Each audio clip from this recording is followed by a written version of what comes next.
The Mariners end up going to the All-Star break with a losing record.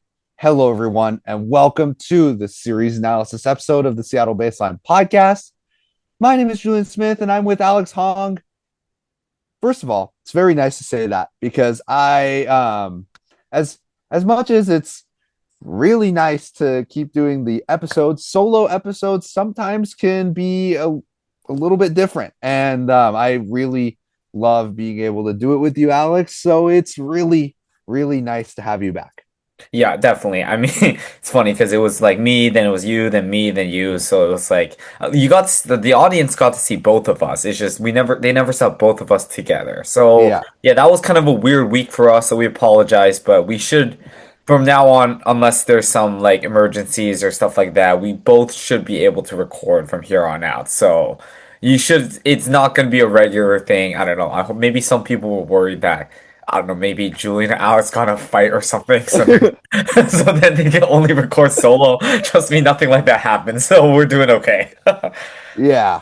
And you will get to see our beautiful faces on your screen every series, and then after the season, every week. So yeah, as bad as the series was, this was something that I got a chance to look forward to. So I'm not as like you know as upset and like mad as maybe a bunch of you are at this point because I totally understand. I totally understand, and I bet you do too, Alex. The that series, especially after the sweep that the Marlins gave us, the brooms that they handed us, sucked to say the least. For lack of a better term, they sucked, and they keep on sucking this year. They have fallen under 500. The offense looks dreadful. Alex, what do you make of this series? And honestly, like we're at the All-Star break. Let's talk about like the whole season as well. But like let's start with the series. Yeah, if the last episode I filmed, I talked about how we need to build momentum going into the All-Star break. Well, that was okay. I guess we had momentum because we won the last game, but oh well. We won 1-5 in the road trip. So awful. It was just awful all around. That's not the momentum I was talking about. So yeah, we went against two admittedly good teams and we lost the series to both. One of them we got swept. And it tells me a lot, right? We are not a very good team. Now, everyone knows that, I think. And by now, everyone knows the current configuration of Seattle Mariners are not very good. And it's incredibly concerning because we reach a point where we're at the All-Star break. There's no longer a small sample size excuse. This is the time the managers and the head of operations, guys like Jared Dipoto, talk to each other and they're like, okay, are we selling? Are we buying? Or are we doing nothing this trade deadline? And it's an important conversation to have that we're gonna have in the next coming weeks because right now we're sitting under 500. If it wasn't for the AL West being like one of the worst divisions I've ever seen in my life, we would have been completely like out of the playoff race by well, not out of it, but we would have been like really, we would have been like a long way back. So if we were in like the Rays division, for example, we would be like I don't even know, like we would be like 8 or 9 games back. So yeah, it's a tough spot to be in for sure. We can't even take advantage right now of a really bad division. So I mean, you asked me about the Rays series. And I think it sums it up pretty well. This team is just underachieving. That's the bottom line, especially on the offensive side. The pitching, not too bad. They're actually doing about what I expected. But this offense, man, it is really inconsistent and it's not reliable. Yeah, I agree with you because I think names give people like perceptive value. Julio Rodriguez holds like some sort of value in fans' minds. Cal Raleigh holds some sort of value, 60 home runs, stuff like that. Randy Rosarena, like these names, they hold the value of the player. But the value of the player doesn't matter when the team is achieving the way that it is. And like the value only matters when before games start. Once games start, all that matters is that you win games and you win. you find a way to keep on racking up these wins. Right now, the Mariners aren't. And as good as these players are, because truth be told, Julio Rodriguez, Cal Raleigh, these guys are household names. These players are good in the sense that their names are really good. They're not good right now. Cal Raleigh has under a 200 batting average. That is not a good player. And so, what does that all point to? I come back to the same point. They're not taking their walks.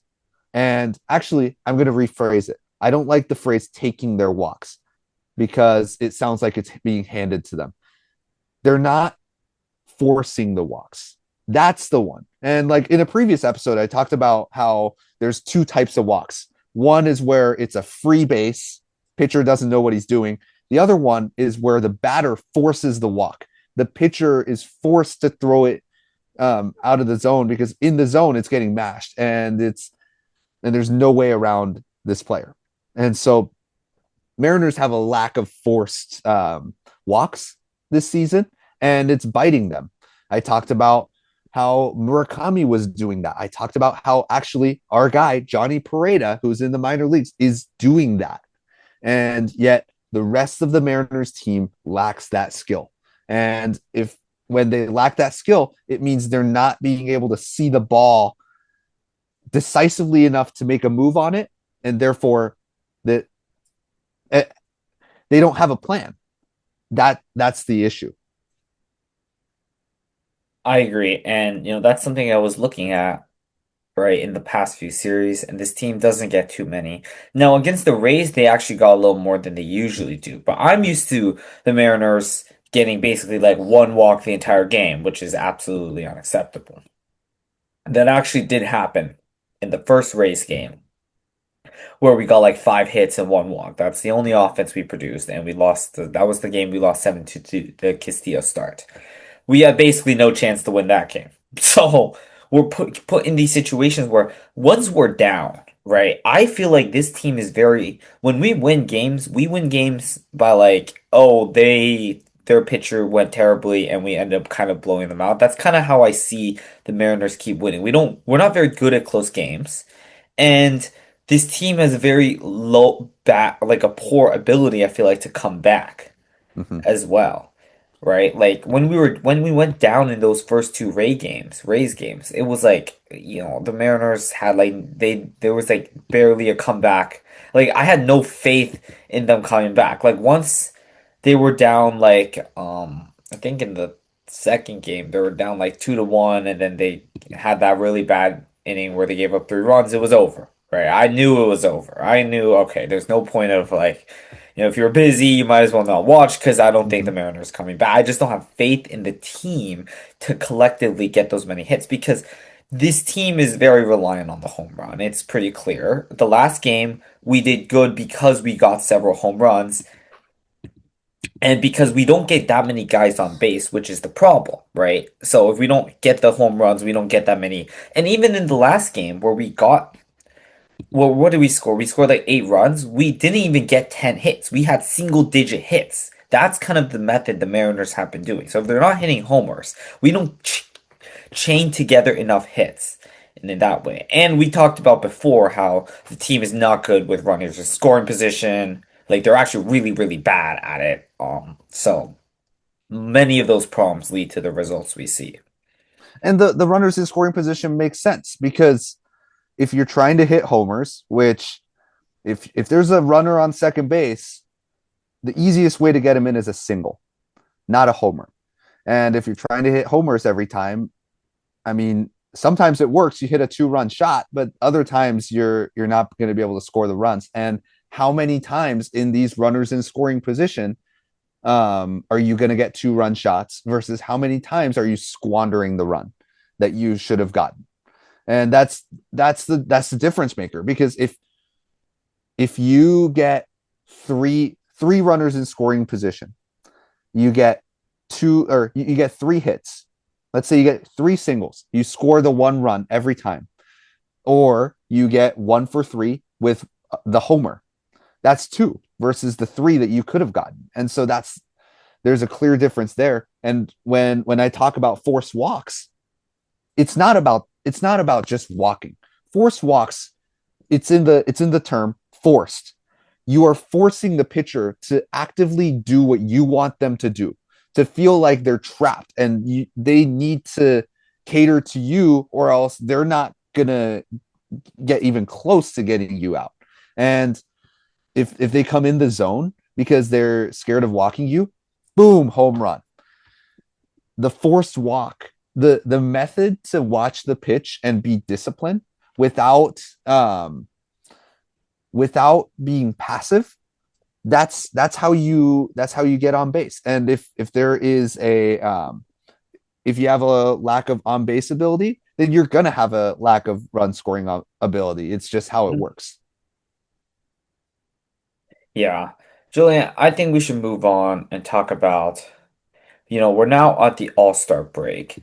Randy Arozarena, I think in my episode where he was the Mariners representative. He was the only one that was representative from the Mariners, which, looking at this team right now, you can't argue too much against it, right? This team is not, who else would you have done? Maybe some of the pitchers, but they've had their own problems, right? Like Gilbert had a shaky start, Bryce Miller hasn't had enough innings, right? So it's totally understandable, but Randy has been our best player. So good for him.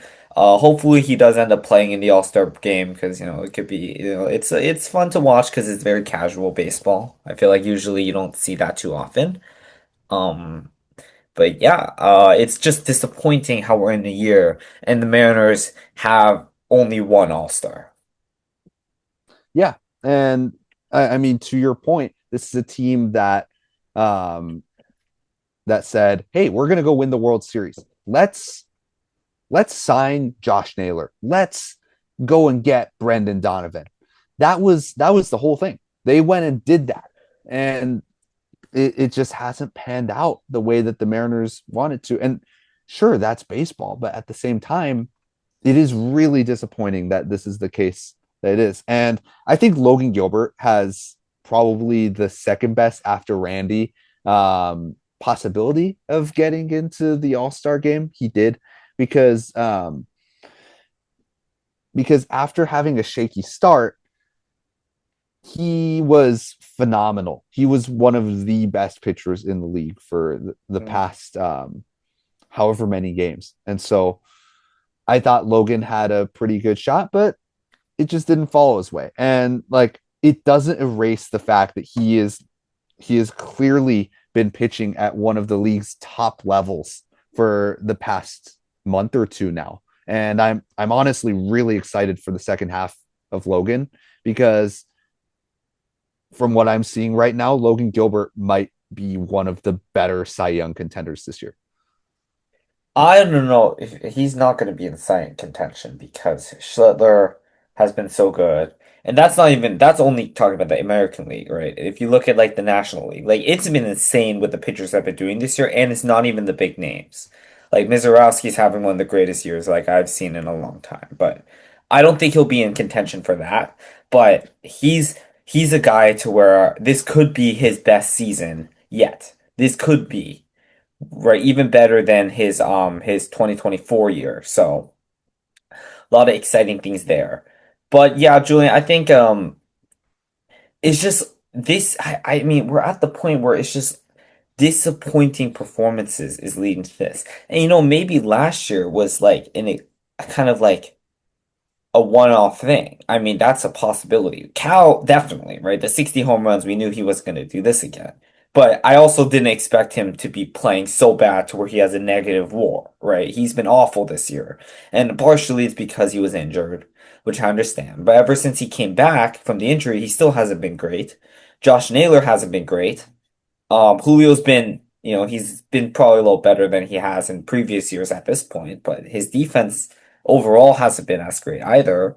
So just a lot of just not too great. And the guy who was playing great, Brendan Donovan, is injured and we don't even know when he's coming back. I guess he did start his rehab assignment, but I feel like we're gonna have to wait like another week or so for him to actually come back. So it's just been really frustrating. For him, I mean, if we're gonna wait this long, we did on Brendan Donovan, he needs to be 100% back because Mm-hmm. he cannot come back and get injured within a week and have this happen again. At that point, just shut him down for the rest of the year. If you're gonna keep him out for this long, he needs to be completely healthy to where he should not be out or experiencing pain from the injury he had way back in like April, May. Mhm. Yeah, and he's had the 10-day injured list for 2 months now. Like this guy just fell out of the face of the earth. He was he was our good he was our great trade guy that we got at the start of the year. Our gold glove amazing utility guy that that's gone. And like nobody's talked about him. Not just Mariners media, but like people have not talked about Brendan Donovan in so long. It's kind of a really bad reality for what's going on right now. So I hope he is back definitively. He needs to be because if this Mariners team wants to go far, they need Brendan Donovan as their leadoff guy. Definitely. Oh, well, we're only talking about the hitters in that perspective, right? Brian Wu, we mentioned him a lot, so we're not gonna keep talking about him, but not a great performance, right? Obviously, from his last start, and his away struggles still continue. Castillo, I'm not actually too surprised that Castillo's been performing poorly. He had like a decent run in the last like 3 games before the last one, and he was bad again for the last one. He's just not that good anymore, and that's just the reality. And Munoz, obviously the big disappointment. It's just unfortunate what happened with him this year, I guess. Really, all of a sudden. No, I don't have too much of an explanation for that one. So it's just these like complete unexpected events that led to that. And it's not even because the injuries anymore. The injuries, yeah, I guess Julio's been out. You know, Donovan's been out too. Ref Snyder technically, but that's actually probably a benefit to be honest that he's out. Um, so that's kind of the way I see it at this point, and it really begs the question, and it's something we're gonna get into in Mm-hmm. in the next coming weeks, is what this team right now, right? In any other year or any other division, it'd definitely be a selling team. But now we beg the question of, is this a buy or sell? This was supposed to be a World Series year, so realistically you would think, oh, we should be buying, but I just want to bring up the hypothetical. Well, yeah, because we're under 500. Yes. This is a selling team. Like it's Yes. not it's not a winning team. Here's here's the question. For those of you who are thinking, "Hey, we should still buy because we have a great roster." And go like think back at what I was saying earlier with like the name value versus like the actual value of these players right now. And think to yourself, or like and I this is something I've been thinking about too. How much does getting some additional pieces at the trade deadline get you to a World Series? A team that's been under 500, a team that cannot win more than half of their games at this point in the season. What does one more player do to you? What does yeah, like what does one more player do to you? And if the answer is not a World Series, you shouldn't buy.